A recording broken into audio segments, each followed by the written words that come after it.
Hello, welcome back to the Fire and Water Cooking and Travel Podcast. My name is Darren. I am your host, of course. And today we have a really great guest, Mr. Lee Mason. He is one of the top cruise directors for Carnival Cruise Line. Carnival is well known for their cruise directors, their personalities, and all that.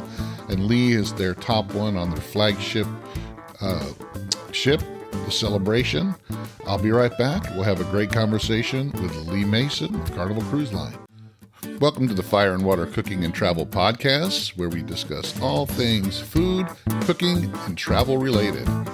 Join us as we discuss all different types of cooking methods, cooking styles, all different types of food and restaurants. And of course, we'll talk about travel as it relates to foodie travel, like cruises, all different kinds of food tours, and all that. We'll have on special guests to talk about cooking methods and cooking styles, and also travel. Make sure you subscribe, follow us on Facebook, Instagram, and YouTube. Welcome back to the Fire and Water Cooking and Travel Podcast. I am Darren. I am your host, of course. Today I've got a real special guest coming on, one of my favorite cruise directors, and I'm sure a lot of people out there, Mr. Lee Mason. He is from Carnival Cruise Line, currently stationed on the Carnival Celebration. Lee, go ahead and introduce yourself so we can have this great discussion. Thank you so much for having me on the podcast, first of all, and for all of you wonderful listeners. My name is Lee Mason, and as Darren said, I'm a cruise director for Carnival Cruise Line. 37 years young, and as you can probably tell from the accent, I come from England, over in the United Kingdom, the northwest of England, a tiny little town by the Lake District, a beautiful region of the country. And my town is most notable for making nuclear submarines. I wasn't very good at that, so I had to leave. So you couldn't build nuclear submarines, so you had to get on a ship and head out. That was it. I wasn't allowed under the water, so I had to go to the surface. And I've been working for Carnival for 8 years. I've been working at sea for maybe 12, 13 years. I started out on a small British cruise line with ships that carried maybe 400, 500 guests. We traveled the world. We cruised the Amazon River. We went to Australia, Canada, Iceland, the Norwegian fjords, sailing from the UK, from domestic home ports in the UK. So those cruises were like 37 to 52 nights long. They were real voyages, real adventures. And then I moved over to Carnival in 2016, and I haven't really looked back. The ships have got bigger and newer, with all sorts of features and amenities, and it's a really exciting place to be. So when you first started, what cruise line was that? Is it still around, or? Unfortunately, it isn't. I worked for Cruise and Maritime Voyages, or CMV, as they were known to the guests that sailed with us, and they were an unfortunate victim of the COVID pandemic. With the pause in cruise and travel, the business unfortunately went under, should I say. A lot of the team from my days at CMV are now working with a fairly new cruise line called Ambassador out of the UK. I think they're kind of fulfilling a very similar market but with different vessels, of course, and a new look. But yeah, a lot of my cruise family from my early days are now with Ambassador. Well, before we get too deep into it, I want to apologize to the viewers and listeners if Lee breaks up some. He's been trying to get his hotel Wi-Fi to work, but he's had unable to do that, and he's on his phone on LTE service, doesn't even have 5G, so that's why he might be breaking up a little bit. But I wanted to get him on here no matter how we could get him on, so I think it's going to be great. So when you first started with that small little cruise line, or did you start out as a cruise director, or how did you start?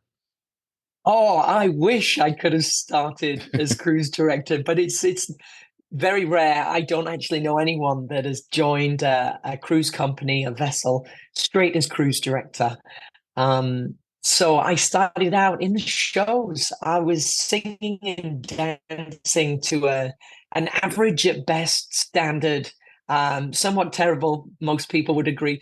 But my background, I studied theater. I went to the American Musical and Dramatic Academy in New York City, and I also studied at a university in England, acting, singing, and dancing. Before I worked on cruise ships, I did a lot of children's theater, and live events and theatrical productions. Never anything to write home about, no Broadway or anything that you'd know me from. So when I applied to cruise ships, the jumping off point, the entry position for me with my training, my skill set was in the shows. So I started out as a cast member, but because it was a small cruise line, the cast also hosted trivias. We did pop-up events and activities. The smaller cruise lines tend to be all hands on deck team because, of Right. course, the numbers are reduced. So I was exposed to being a karaoke host, a DJ. I was introducing the comedians, calling bingo, you name it. Um, along my career path, whilst being a performer, I'd also been like the company manager of tours. I was like a natural leader from a young age. I was a Boy Scout and made patrol leader. And I think leadership is an innate quality inside certain individuals. So I I quickly transitioned through that kind of performance host role into being an assistant cruise director, and then was eventually promoted to cruise director. So when you left there and came to Carnival, did you come to Carnival as a cruise director, or did you come in the Fun Squad, or? Oh, great question. I actually joined Carnival as a fully fledged cruise director, having already been promoted at Cruise and Maritime Voyages. It was a lateral move over um, in the same role. Yeah, Well, that's good because I do know a lot of people, a lot of the cruise directors had to start in the Fun Squad or um, even yeah, before that. I know I've talked to Kendall. I like Kendall Fire. She's got the same type of, yeah. Me too. high energy as you do. So she's very good. And I'm glad she got the Jubilee because I know she wanted that because that's her home port in Texas. But Yeah, I know she started out in the Fun Squad, but she said, as a little girl, she always wanted to be a cruise director. So she had her path that she had laid out and made it there. So, what is the biggest personality trait that a Carnival cruise director has to have? Because, like we were talking about earlier, I think Carnival really focuses on the personalities and having the cruise director be a very big part of the cruises and the ships. So, I mean, you're identified now, of course, with the celebration. Everybody goes, "Oh, I'm going on the celebration. I hope Lee's there," because that's your ship. I mean, they've done that for a while. They did it with Matt Mitchum, who was another real popular cruise director. Like Kendall, now she's on the Jubilee, and that's she's the yeah. main cruise director. So, what's the main personality trait that you guys have to have? I'd say the most common personality trait is an openness. Sometimes people refer to themselves as people, uh, being a people person. I think you have to be open to new connections. I think you have to have a genuine curiosity about people. Getting to just meet people on a surface level is one thing that you get that in a supermarket, you get that at a hotel and an airport. But I think when it comes to connection, you need that curiosity, that want to connect and to learn and to share stories. And I think patience as well, especially working in travel and tourism in 2024. As a cruise director, you have to be flexible, adaptable, and have a real rock solid sense of patience and understanding and empathy. Yeah. I understand that because, especially on the newer, bigger ships like you're on, you got 6,000 guests on there. And every time you walk by one of them, Yeah. they want to talk to you. They want to say hello to Lee. And you're heading out to do, an announcement, or you're heading over to do the game show or do something. You're always heading out to go do something. Whether it's Yeah, and they always want to stop you and talk to you, and you have to put on that smile and try to give them something without. You don't want to be standoffish. You don't want to blow them off, but you always got to be happy, and that's one of the things I've noticed about all of the Carnival uh, cruise directors. They don't ever blow anybody off or say, "I'm busy, I got to go." It's more of, "I'll get back to you. I really want to talk to you. It's good to see you." And they do remember a lot of people's names. I was kind of surprised at that. So, I mean, that's yeah. you guys got to have a good memory for sure. Well, you know what? Some people just stick with you. I think when there's been a genuine connection that's been made, uh, people just stick. Our cabin stewards or stateroom attendants, as we now call them, and the bar staff and restaurant staff, they blow me away for their ability to not just remember people, but to remember things about them. I've had so many guests tell me that they'll return to a ship or they'll meet a team member from years ago that they sailed on a different vessel. They'll sit down at a bar, for example, and the bartender will be like, "Oh, Mr. Jeff, do you still drink a mojito or are you wanting something different?" Like, my brain does not have the capacity to remember that level of detail. I seldom remember what I had for breakfast yesterday, never mind what Jeff drank 4 years ago on the Carnival Miracle. Well, but I think you probably have that ability to, even if you don't remember somebody and they remember you, to go, "Oh yeah, I remember you." And so it's to make the people feel like, that they're special and that you remember them, even if you may not. Because like I said, I know I couldn't if I had 6,000 people every week coming through. It's hard to Yeah. remember that. One of my first, we cruised Carnival a lot, especially when my kids were younger. And one of our first cruise directors that we really connected with was Josh, Big Sexy. So I Oh, don't, yeah. and now he's he was our personal vacation planner for a while until I started doing travel agent. But I just remember I've had him on a couple ships when we were cruising, and he was one of the first ones to me that really stuck out, had that personality of, would stop and talk to you no matter what he was doing, would always make you feel like you were special. So, and I think that's just the way Yeah. all the Carnival cruise directors are like that. I don't think I've had one that has been standoffish or made me feel like they didn't give a crap, or or that they Oh, were I too love busy that. to talk to anybody. It's just it just seems to me that that's what, I don't know, maybe they train you guys this or put you through some kind of intense psychological profile to get Ah, that. But no. no, it's just your natural, and it comes out though. It does come out. Like I said, it does.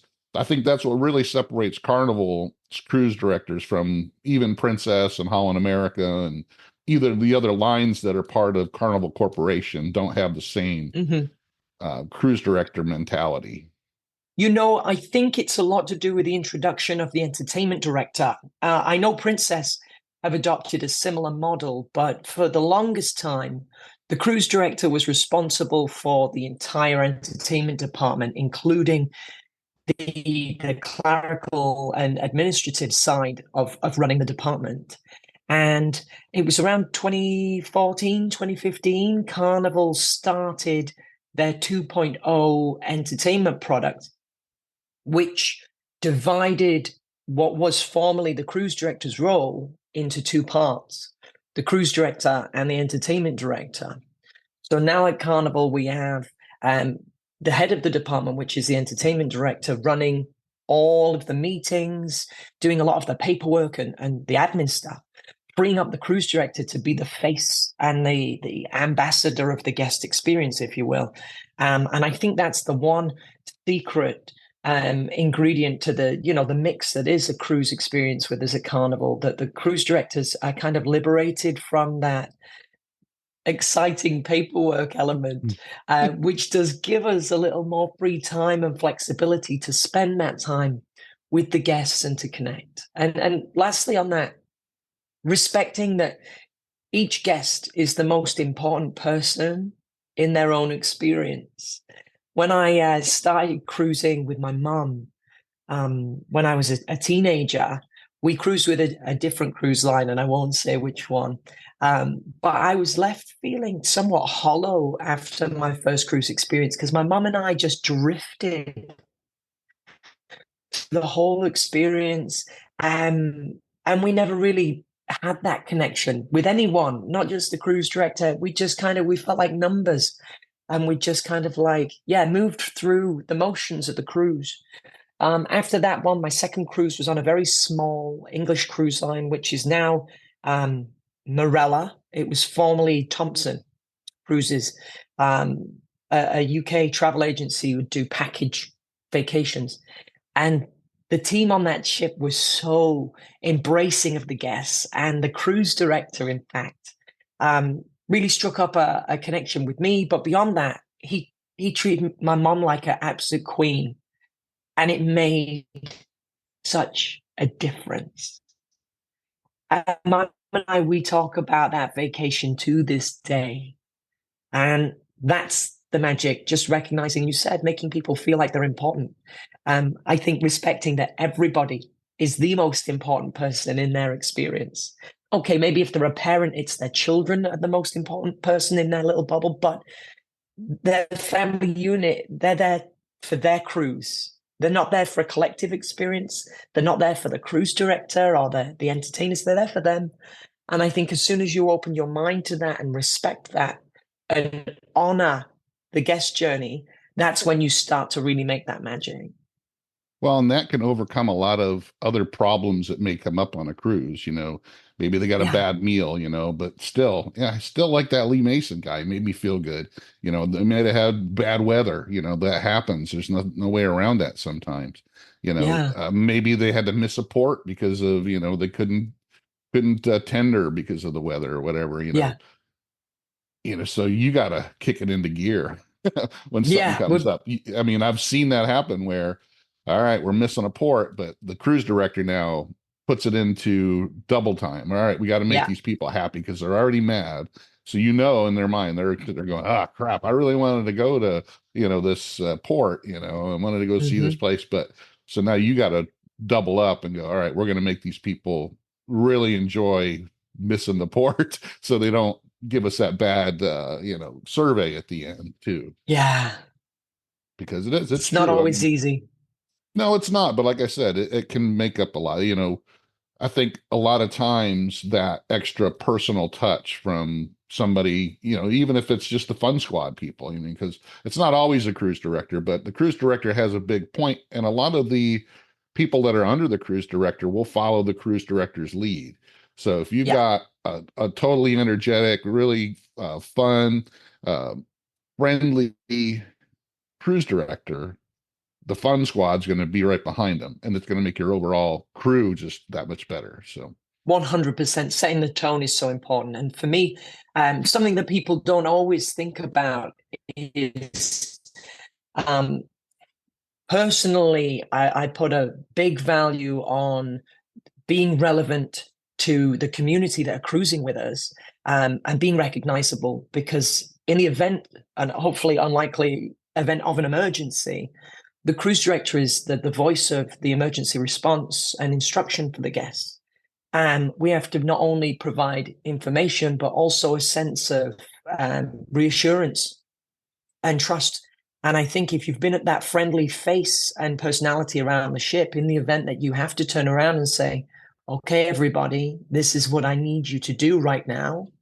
Um, it's so much easier for people to listen and they're like, oh, okay, you know, I'm glad he's there. I'm glad we have him or her or whoever it is that's in the role at the time. And that's kind of an unspoken element of the cruise director position. And I do read on Facebook and online forums of people debating the relevance of a cruise director in 2024. And people are like, bah, I don't need a cruise director. I can make my own fun. Or I don't want someone telling me to put my hands in the air and to clap and wave at a party. I want to do my own thing and I don't want to listen to you. And that's completely fine.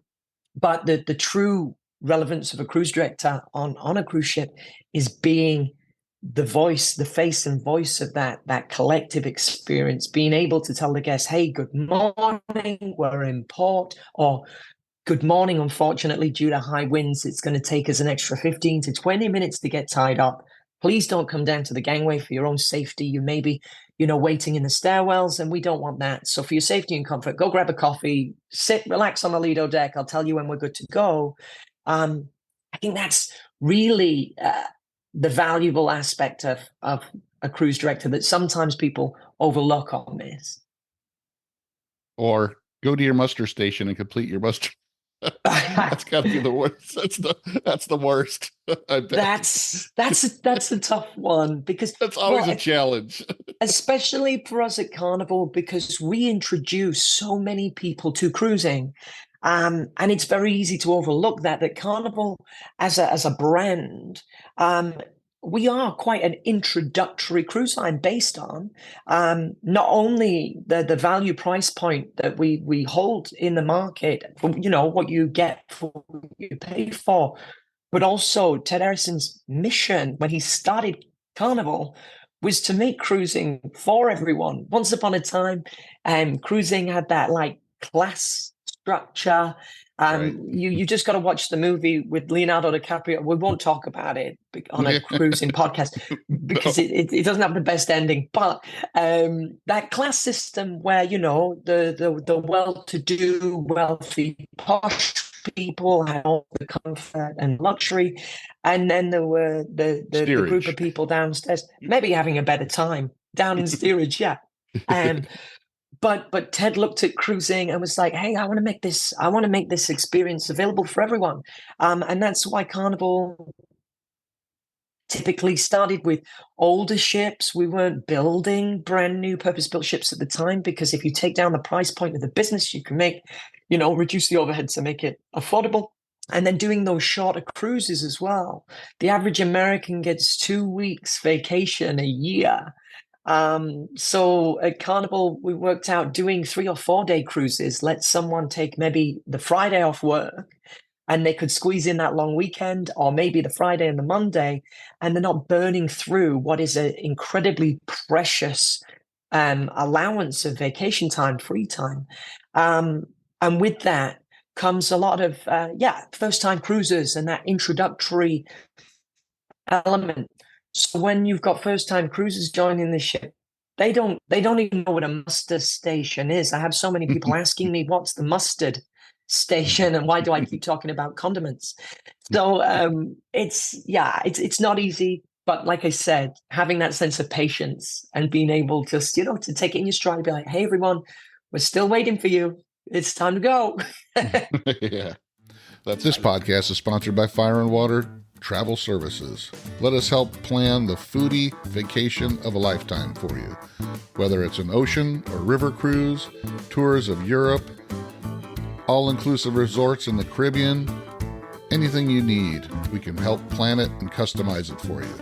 Follow us on Facebook, Instagram, check out fireandwatertravel.com, and also check out our YouTube channel for videos on travel. Yeah. That's true. Yeah. I mean, and I really appreciate the new muster drills now compared to what they used to be, because, we cruised back then, and, especially when you had to bring your life jacket and put it on and stand on the deck in the heat, and everybody had to show up. If you were on the sunny side, leave. Yeah.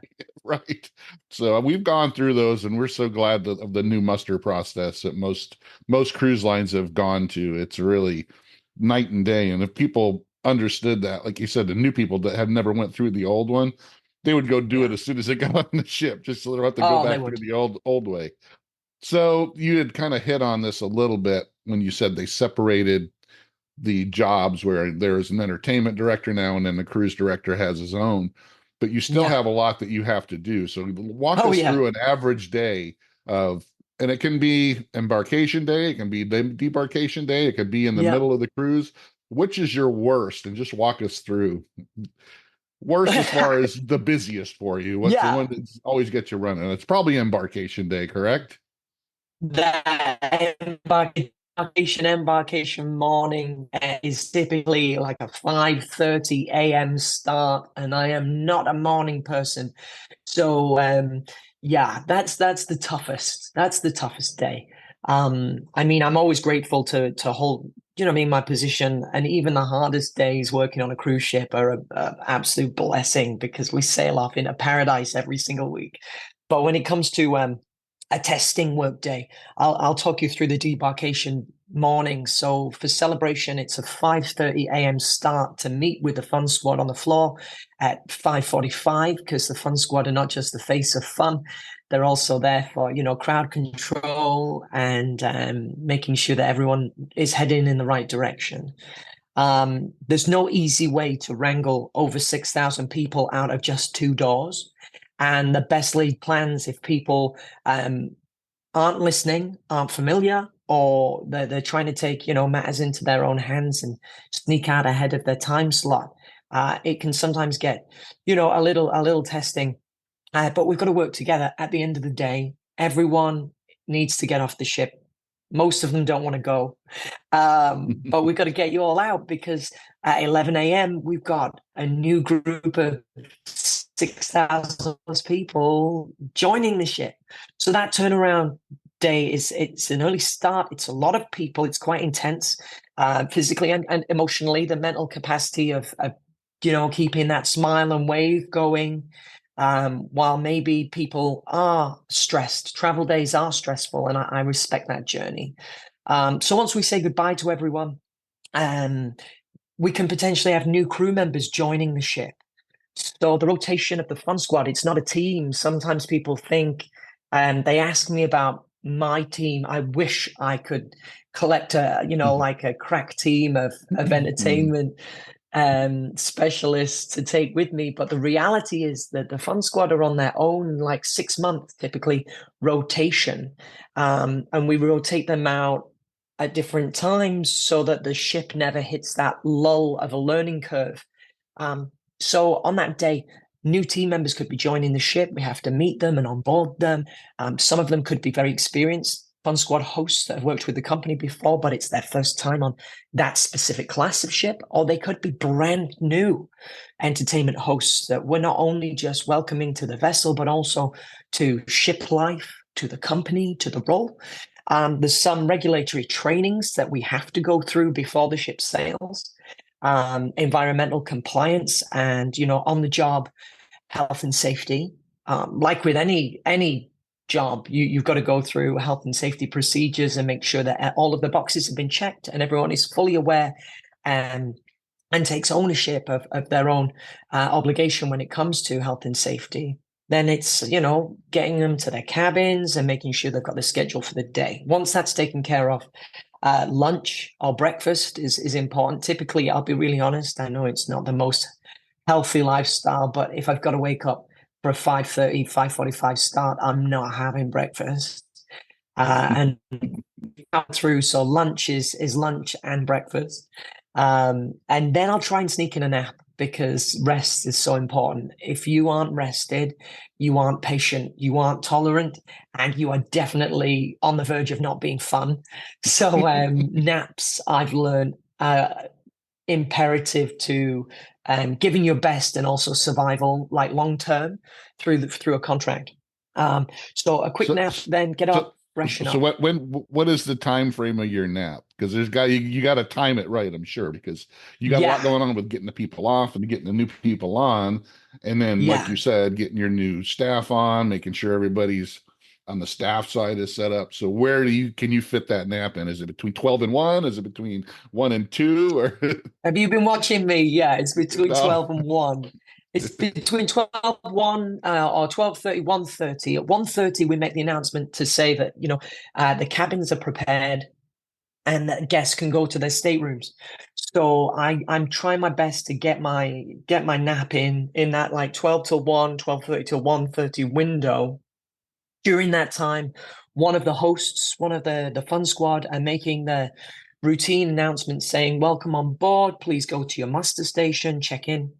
Then at 1:30, I'll have woke up with a bit of time just to, warm my voice up and be human, to give a cheery welcome aboard to everyone and share with them the good news. Also sharing some advice like, hey, take this opportunity to lock in those shore excursions so you don't miss out. Go to the spa, because on embarkation day, the spa is often running tours and promotions, and they do a raffle for $500 worth of spa credit that you could, treat yourself to just by turning up and entering the raffle. So sharing a few tips. And then those announcements about getting in your master station are ringing through every 45 minutes to an hour. Then my next duty is to head up to the bridge to do the guest safety briefing. So that's for me, 3 o'clock for a 4 o'clock sail away departure. I'll be up there at 3 o'clock, hoping to start the briefing at around 3:30. But we do have, an obligation to make sure that everyone's on board, first of all, to make sure that embarkation has been completed so everyone hears that messaging, that we get as many people checked in at the muster station as possible. So, a last big push to get everyone there. For those guests that don't make it there, some people think, oh, they'll never know. It's just me. The safety officer knows. We have an electronic system and they know that you weren't there. And there are procedures that are followed. Sometimes the guests are contacted. We have written information that is sent out, and you don't want your name on that naughty list, really. You're just starting out your relationship with a team on board that are looking after you. Like, just do your part. It takes 5 minutes. Well, I know on some cruises they'll actually lock out their drink card so they can't even get a drink.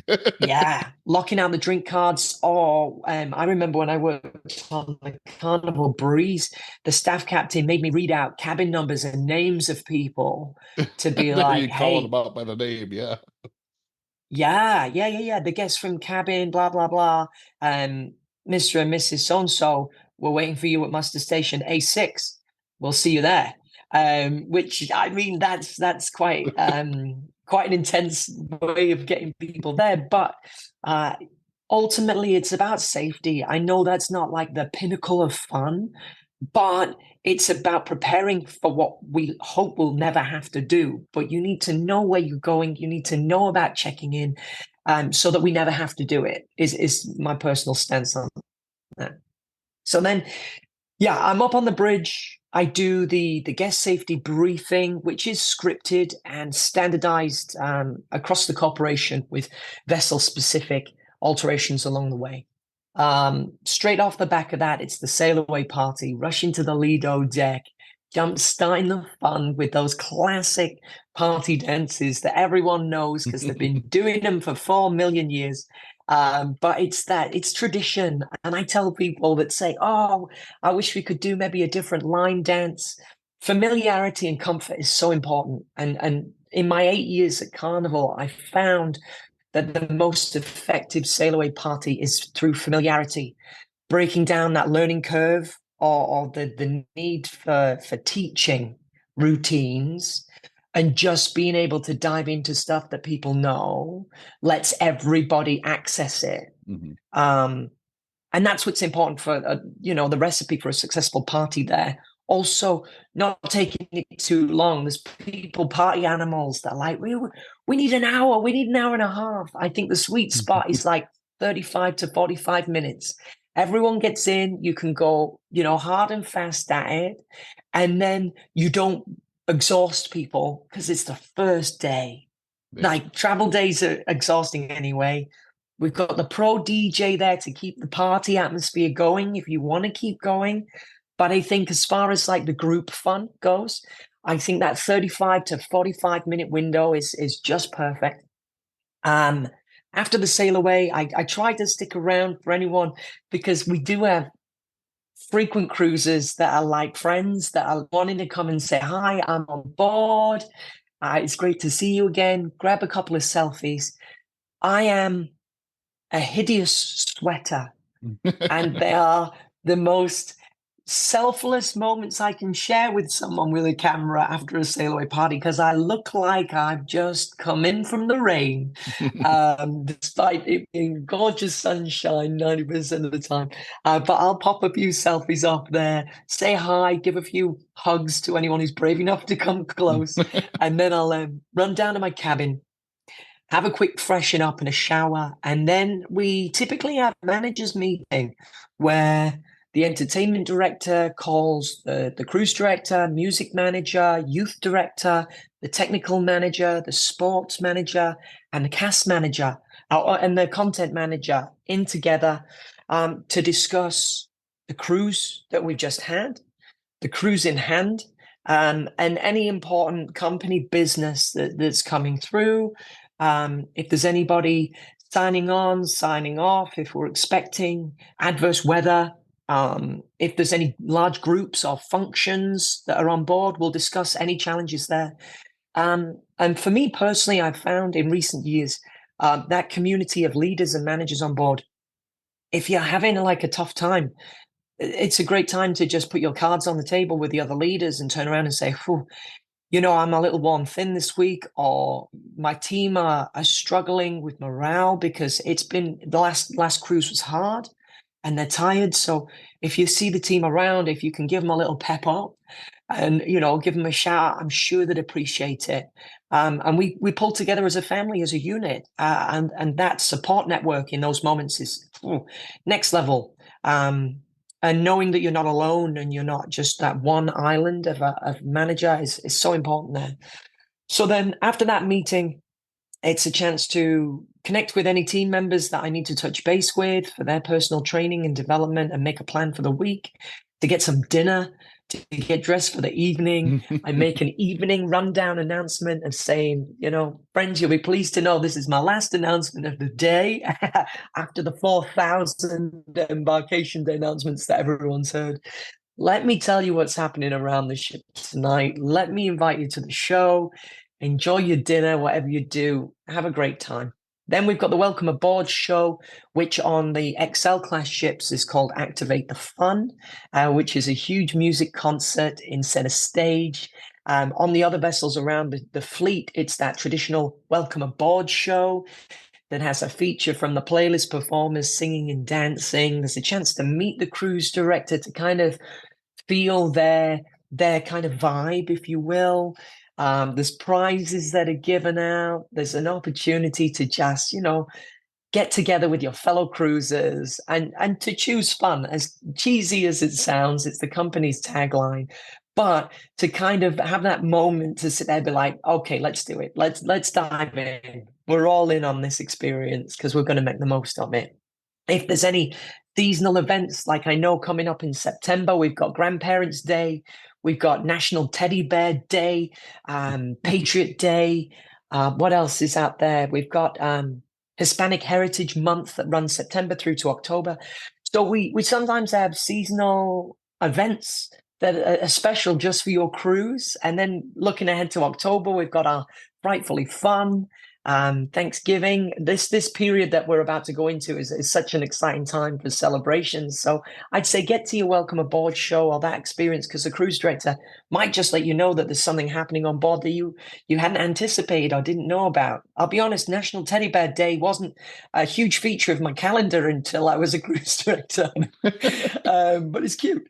And then, so we do the Welcome Aboard show. I take some time to kind of walk the floor and just, do that almost politician level smile and wave PR campaign, if you will, get out there and connect with the public.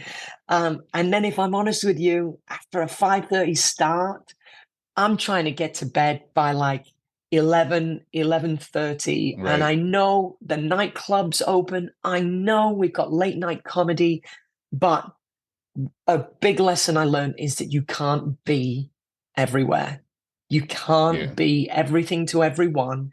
And as a cruise director, that's why you've got a team. That's why you've got the comedy club host. That's why you've got the pro DJ. They are experts in their own field. And as soon as you empower those team members to hold their own stage, that's when you really that's when you step into your own power as a leader, as a cruise director, being able to manage your personal resource and also to let other people shine, not feeling like you have to be everywhere is vital. So bedtime for me on that day, yeah, 11:30. Of course, every day ends with a check of the email, a little bit of admin to make sure that tomorrow is set up for success. And then it's bedtime. Yeah. Yeah, that sounds like I said, you don't want to burn yourself out. So I can understand you.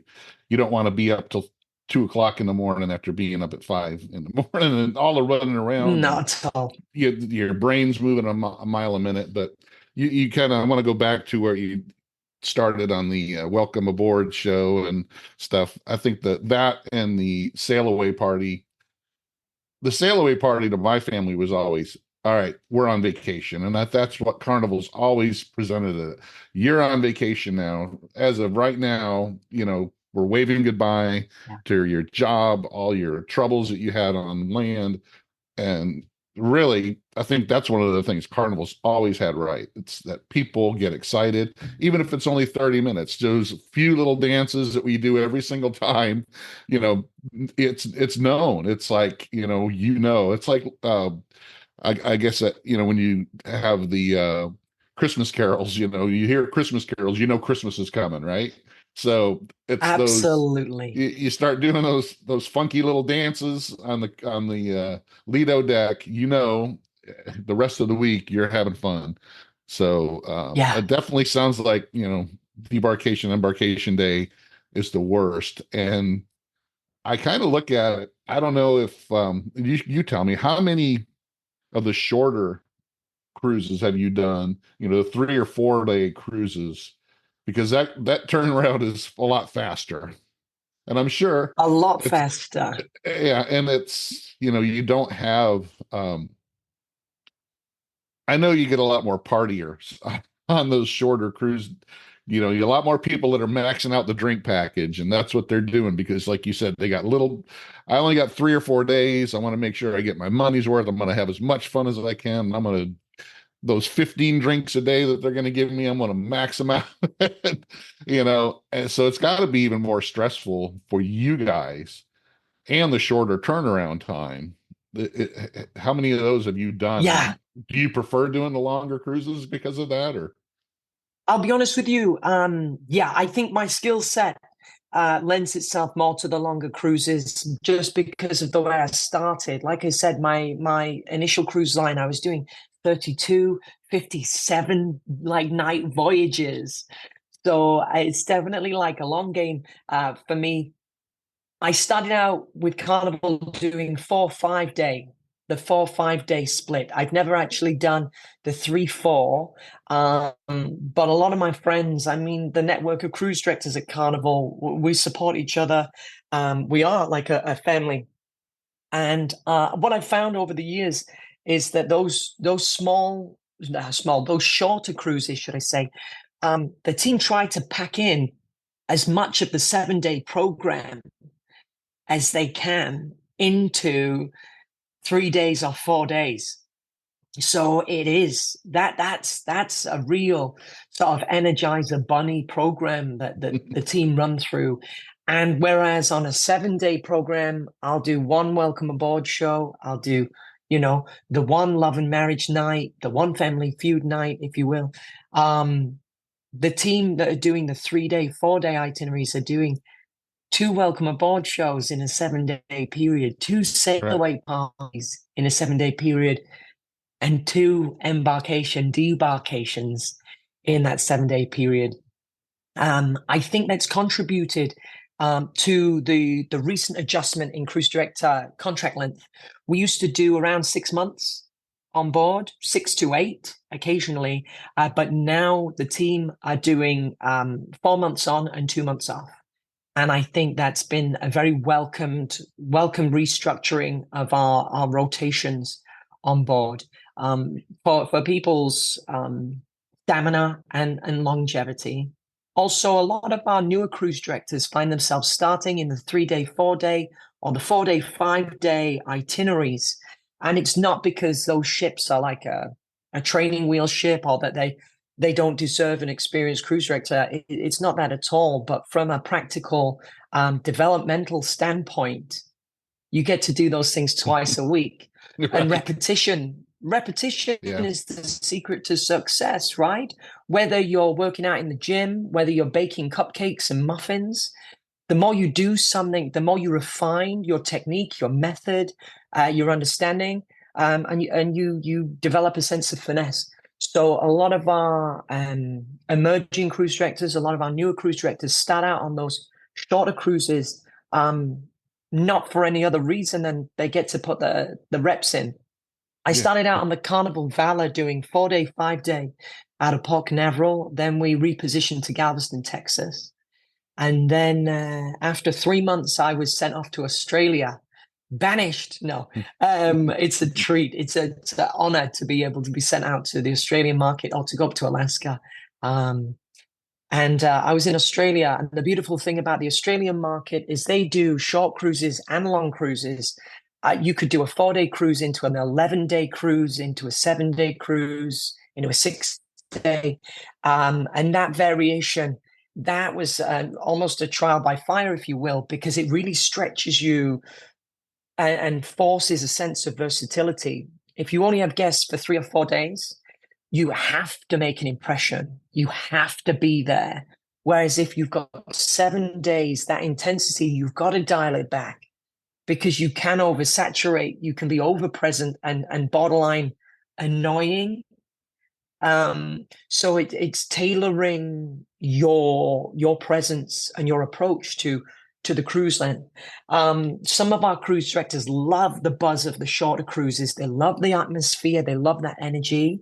And they love the kind of rinse and repeat, just boom, boom, boom, boom, boom, knock it out. Personally, for me, I love the longer itineraries. I love a 7-day through to a Journeys cruise or an Atlantic or a Pacific crossing.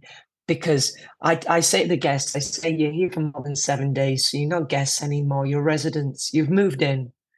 Yeah. And we can really dig in and get to know each other. And we can give a sense of rhythm and familiarity. It's nice. I like the longer cruises to really bed in and connect. Yeah.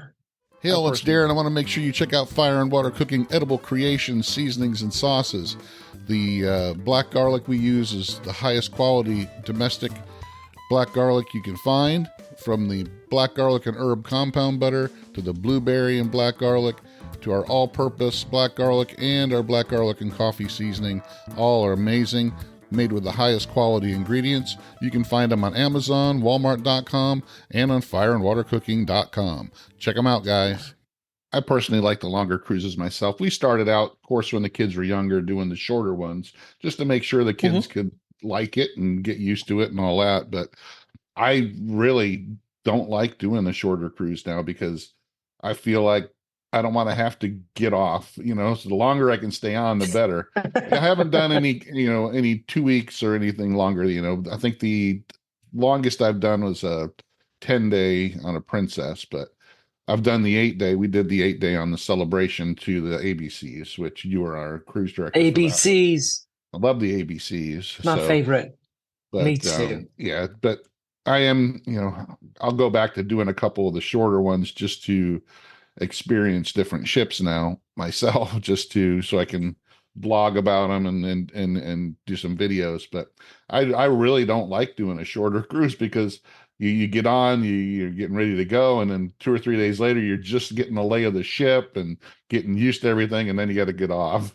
So, I really prefer the longer ones myself as a cruiser. So what advice would you give to people looking to be a cruise director? What's your top, let's just say top 4 things that they need to look at to be a cruise director? Definitely getting as much experience as you can, leading groups, coordinating groups, whether it's a community event, whether it's a church group or some sort of educational after hours club or society.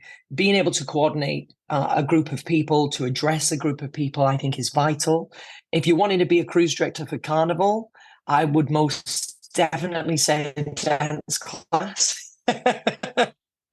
having some sort of sense of rhythm or being able to, put one foot in front of the other is really important. Coming from a theatrical background, I'd say improv classes or some sort of theater experience, whilst isn't vital. You're not playing a character, but the skills that I learned from improv class for active listening and sharpening that cognitive function, if you will. I get a lot of comments from guests complimenting me on my sense of wit or how sharp I am when it comes to like situational or observational comedy or quips and remarks like the Love and Marriage show. And I credit my background in theater and improv specifically for that. So leading groups, a dance class, an acting class, some sort of improv is great. And that patience, I promise you, that sense of patience, being able to, and people develop it in different ways. Some people will meditate and do some sort of breath work or box breathing, and being able to decompress, being able to separate yourself from a task, a moment of frustration, a challenge, is so vital, not just for your own survival and your peace of mind, but for your ability to be objective.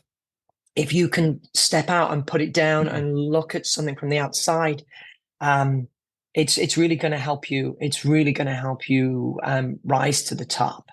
And Carnival specific, you've got to put the guests at the forefront, and you've got to be fun. I know I stole 2 extra. I'm sorry. That's okay. It's and I know, because you'll get the people that want to come up and meet you and that are happy, but I'm sure you get a lot of people that are unhappy and have complaints and want to yell at you too. So I'm sure that happens. Yeah, it's amazing. It's amazing what the cruise director can be held responsible for, despite them having no hand in it. One of my favorites was getting shouted at for the lack of teaspoons on the Lido deck, because of course that they fall under me. Right. But as an ambassador of the brand, as as I suppose the friendly, smiling concierge of the guest experience, I do know the person who is responsible for the teaspoons. So when I first started out as a young cruise director, I'd get frustrated. I'd be like, "Why is this person shouting at me? I've got nothing to do with the spoons." But when I was able to turn that middle corner of saying, "Oh no, hang on, they're reaching out to me as a point of contact because they trust me and they believe that I can deliver," and then being able to detach their sense of frustration, and that's actually what's causing the tone. They don't hate me because there's no spoons. They just really want a spoon. As soon as I managed to like reshuffle the pieces of that puzzle to be like, actually, it's a great compliment to be shouted at by you for these spoons. Let me sort it out, or let the team know. Yeah. Well, it's because you are the manager. If they could yell at the captain, if the captain was walking by and all the time giving all the instructions and they're the face, they're gonna be yelling at the captain. But the captain on most cruise ships now is you barely see him. You go to the captain's cocktail party if they still have them, but that's about the only time you'll see a captain. If you're doing a behind the scenes tour, I think that's we did one on I think it was was it on the Celebration? I think we did it. And that's the only time we saw the captain. So it was behind the scenes tour. So you might see him walking around every once in a while, but the cruise director you're always going to see walking around, and you're one easy one to grab. Well, this is one of the guys that can get something done for me, like you said. But you're going to hear it. My room steward didn't flush my toilet or whatever. It's just, I'm sure you hear a lot of that stuff. So let's talk about.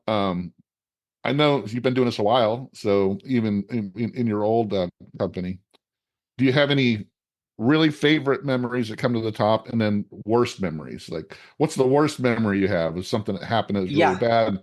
Let's start out with the good, and we'll finish with the bad.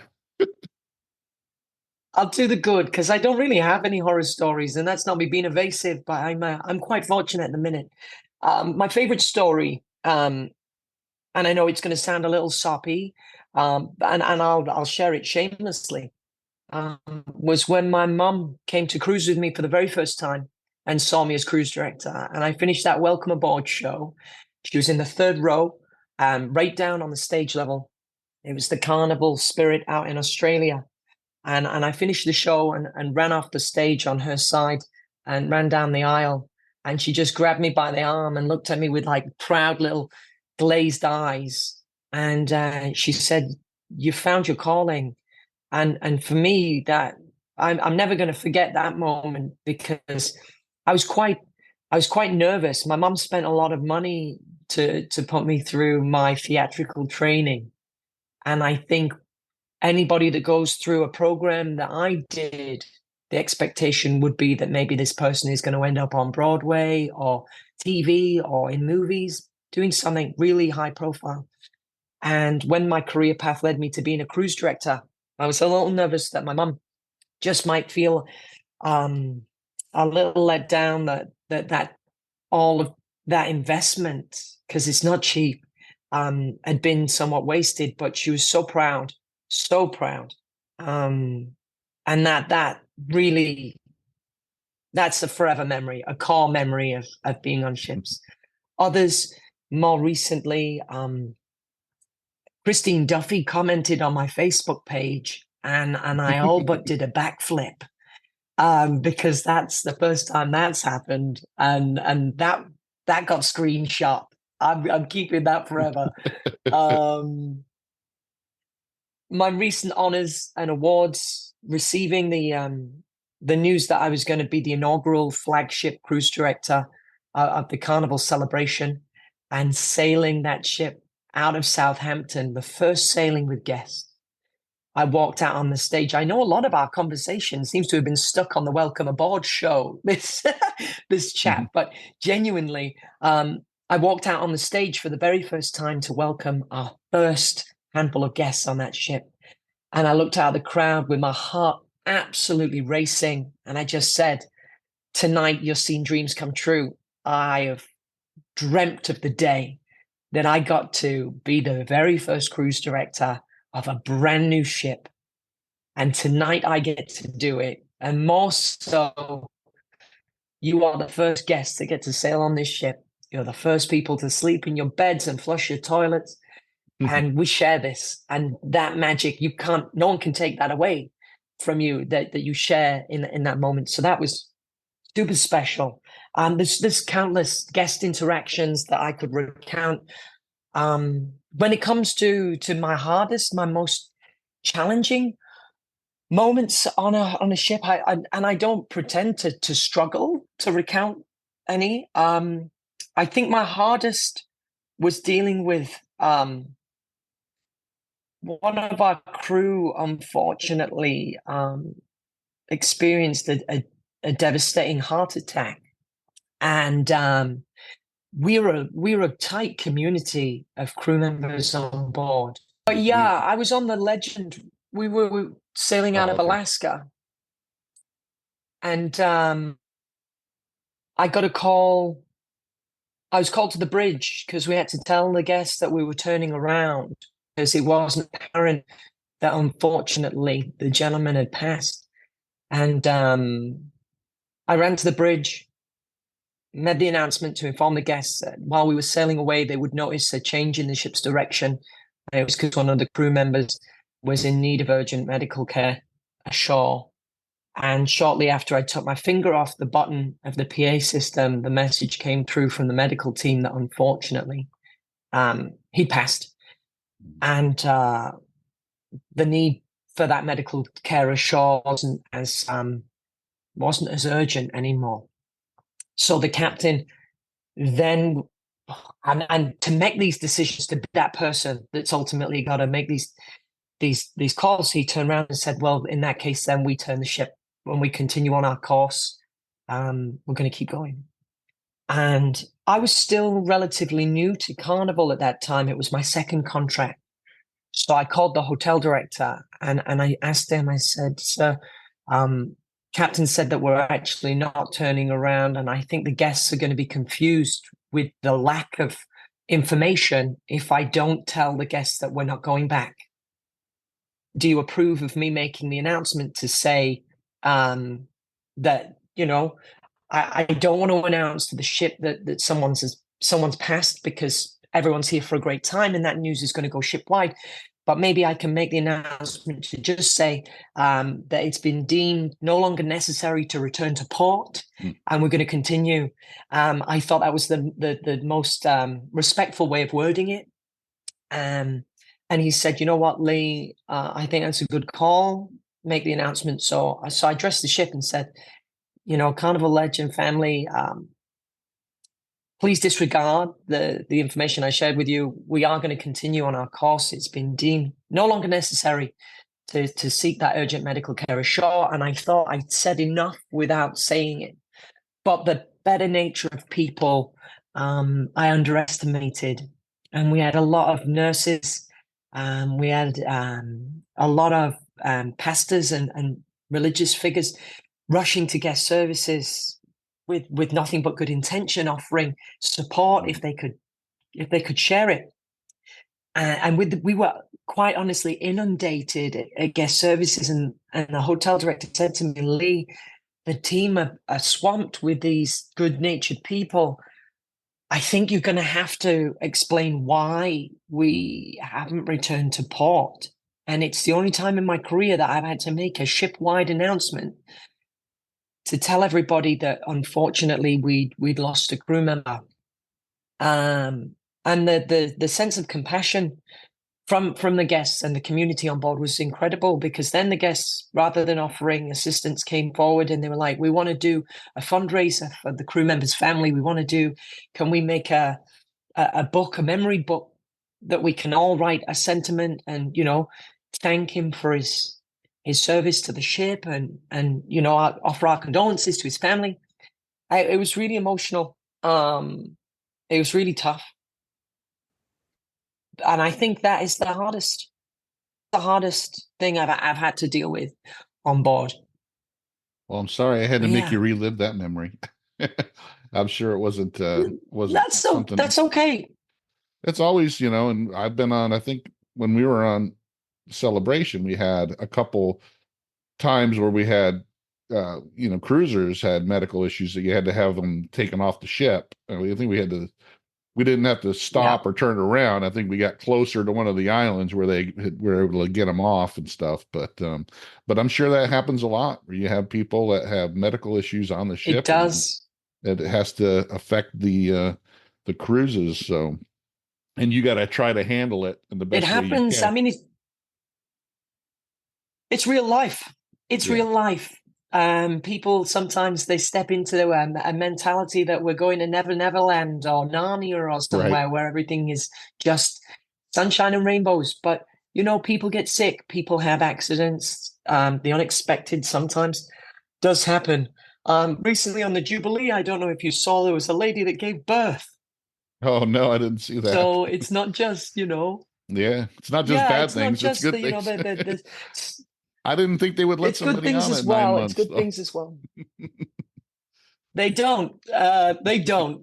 But I don't know how she managed to be there. Maybe she was unaware that she was so far along, or I don't know. And it's not my place to judge or cast any speculation. What I do know is that a baby was delivered on the Jubilee, which is quite exciting. But it's real life. Things happen, and we've got to, I think, you've got to embrace life. You've got to embrace all of the elements of life. And I just rest assured that in the event of the unforeseen happening, we've got a wonderful medical staff on board. I mean, they've looked after me from everything from like a sniffle, a cough and cold, to giving me stitches. I had a very unfortunate fight with a statue once while I was trying to take a photograph, and the statue won. Wow. And the medical team stitched me up. I had a very interesting encounter with a pig out in one of our ports of call. I would love to tell you that it was some sort of like dramatic attack, but I managed to scrape my arm on the tooth of a pig. I wasn't mauled, I wasn't bit, but I managed to scrape my arm, grazing the skin on the tooth of a pig. And I was a little concerned just about hygiene and stuff. So I went to the medical center on board to just to get it cleaned and to get any necessary shot on medicine that I might need. And it's one of the wilder experiences of my life. But because I reported it, I ended up in a security report and became famous. So by the time next week to the navigational bridge, the ship staff captain was like, "Lee, I heard you were attacked by a pig." I'm like, this story got out of hand. So I'm sure there's lots of stories you could sit here and talk about. No, I don't want to keep you all day, but I want to thank you for sharing everything you yeah. have shared with me so far. But I do want to touch on Carnival recently, in just the last couple of weeks, has made some really big announcements. Of Yeah. course, they're building a couple more ships. I know you don't have a whole lot of information. Even Oh the yeah. top dogs don't. They know they're building bigger ships, and they've got another Excel class ship coming that's in the lines of Celebration, Mardi Gras, and Jubilee that'll be coming. But and also Celebration Key. I'm looking forward to that. I'm actually cruising, not on the Celebration, but cruising on the Vista next July for my daughter's graduation cruise. But we're going to Celebration Key, not too long after it opens. So we're really looking forward to that stuff that's coming from Carnival. So with those new ships coming and all this other new stuff coming for Carnival, does that create a lot more opportunities for cruise directors to get more people that are waiting in Oh the yeah. wings and all that? Do you plan on Yeah. getting on one of the newer, bigger ships? Do you think that that's what your goal is? If you want to get on one of those new, bigger than the Excel class, or are you happy where you're at? That's a little that's quite the ambition. It's also a little way off, right? So who knows? Who knows? I have a very ambitious personality. I've always been looking at like what's next, how can I grow? So that would be a huge honor and an incredible challenge. But those ships, I think we've got two XL class ships coming out. Um, and then the first one being 2027. Um, and then 2029, I think the class of ship that is bigger than the XL class ships is penned for 2030, 2031, I think. Um, so being really, really honest with you, I'm 37 now, so I'd be like well into my 40s. Um, by the Hey, time I'm that ship 60, comes so out, don't and don't I'm don't pretty act out sure like there's that's going to be old. someone. No, no, no. I'm not suggesting that I'm going to be old, but what I am suggesting is that there's going to be someone younger, more vibrant, full of energy that's going to come through and probably carry that torch if I'm being a realist. But the addition of the new ships does make more opportunities. Right now, we've got 27 ships on the water with a team of close to 40 cruise directors in the schedule. A lot of emerging talent.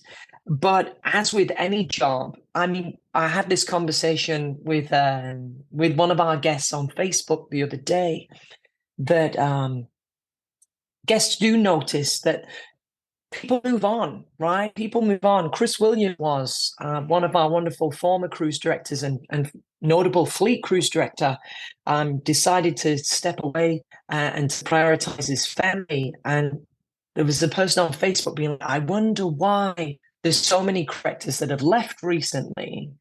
And I just chimed in and said, there's no conspiracy there, but we mature and grow, and there's career development opportunities or other life priorities come through, much like the cast of a TV show, like a long running sitcom. The initial family, the kids mature into their 20s and 30s, and then it becomes about them and their families. Or like a sports team, your favorite basketball player or, quarterback will mature through the game and there'll be rising stars that come through. There is that natural attrition, if you will. Yeah. So the circle of life, if you will, by the time we get to like 2030, 2031, I think there's probably someone else going to be taking that honor. But maybe I could be in a position to support them. Perhaps I could be one of our fleet cruise directors, or even people ask a lot about my ambition to fulfill like a company, a brand ambassador type role. We've got John Heald right now, who's a former cruise director, who's been with this company for as long as I've been alive, which I have the utmost respect for. And people say, Lee, your commitment to your online presence, your passion for our product, and I guess, is that something you'd like to do? And I make no secret, I am not trying to bump John out of his position or, start any sort of a coup. But one day, if he decides that, the time has come for him to, abdicate his throne, if you will, I would be very keen to.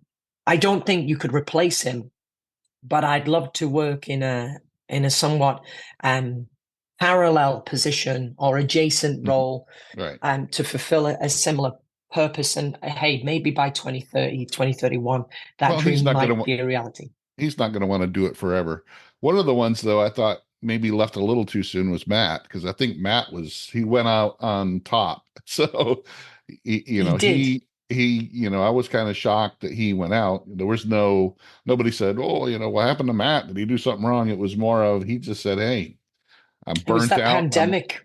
I'm ready to go." Yeah, he didn't, when the pandemic hit, I guess he realized that there's more to life, and he Yeah. decided to chase it on his own. So I still Yeah. kind of follow him because he was a cruise director on, I think, when the Vista came out, we were on there with Yes, him. he was. And Yes, so he was. we really liked him as well. That's why I said all these cruise directors on Carnival ships are really top-notch people, and they have the personality you really want to follow them. So, and you're one of them, and I hope you stay on for as long as you want to, and as long as it's great for you. But Thank definitely you, Darren. understand. I've had a long career myself doing other things, and sometimes you do got to move on if it's best for you. And your Yeah. job, totally respect what you have to go through. You're on the ship, for, like you said, 4 months in a row, and you're constantly Hmm. moving. You don't get a whole lot of time off. You may get a couple hours in port, a couple days during Yeah. the cruise, but that's about it for you. You're running and gunning. And I know you got a girlfriend now, and then, sometimes I think that's what happened to Big Sexy. He had a kid and said, "Look, I don't want to be on Babies, the ship anymore." So now he's one of the top, personal vacation planners for PVPs. Carnival. So, but he does a really Yeah. great job with that. And he takes that, what he learned being a cruise director, and has built his portfolio of customers that he constantly works. And I think it's, you know, a great company to be able to do that with. And I've seen that. I Really. want people to know that they can follow you on Facebook and Instagram and on YouTube. You have your own YouTube channel. Everything is Lee, your cruise director. And I'll put links to that That's in right. the description down below. But you can follow along with you and see what you do, not just on Carnival on the ship, but when you get your time off of what you're doing, people can follow you. You got a great personality, and I think that you're gonna go as far as you want to with Carnival, is for sure. Because, uh, like I said, we really enjoyed you when we had you on the celebration, and my daughter-in-law is very jealous that I'm doing this interview because her and my son, actually met you and talked to you a few times when we were on the celebration, so they really enjoyed you. So, but Oh, I well, tell really, her I send my love. yeah, I know. She's, like I said, she's going to be really jealous because she probably wouldn't want to do this podcast. So, but I want to thank you for taking the time, and I really appreciate it. And I'm one of the people that really appreciate the cruise directors on Carnival, because I think they really make or break that cruise line a lot of times. Ah, Because the people that don't get it, they're never going to get it no matter what. They can. There's never Nobody's ever happy with every cruise line. You got no. people that they don't like Princess. They don't like this. They don't like that. But I think Carnival, for me, it's more about the personalities of the people that are running the ship. So, like I said Yeah, it's before, shared. yeah, It's a collaborative thing, but we set the tone, and then right, you choose if you're gonna come with us, if you're gonna surf that kind of wave of right, energy and fun. And when you get the right people, I think you make a completely unforgettable experience, but it's a partnership. It's shared. Yeah. I stand by that. Well, I really appreciate you coming by and talking to us, and really enjoyed it. And I hope to see you soon on a Carnival ship. Yes, please, Darren. Thank you for having me on the podcast, and thank you to everyone for listening. And if this is your first episode, make sure you subscribe to the podcast, and because that's the way you stay up to date with future episodes. Yeah, and make sure you subscribe to all Lee's stuff. Lee, your cruise director, just go plug that into Google, and all his social medias will pop up, I'm sure. So thanks again, Hey, Lee. I really appreciate it. Thanks again. thank you, Darren. Thank you. Thanks again for joining us on the Fire and Water Cooking and Travel podcast. Make sure you like, subscribe, and share. Follow us on our Facebook. Follow us on Instagram. Check out our fireandwatertravel.com website. Contact us for all your travel needs. Make sure you follow Lee Mason, Lee, your cruise director, and all his social medias. And I'll see you guys on the next Fire and Water Cooking and Travel podcast.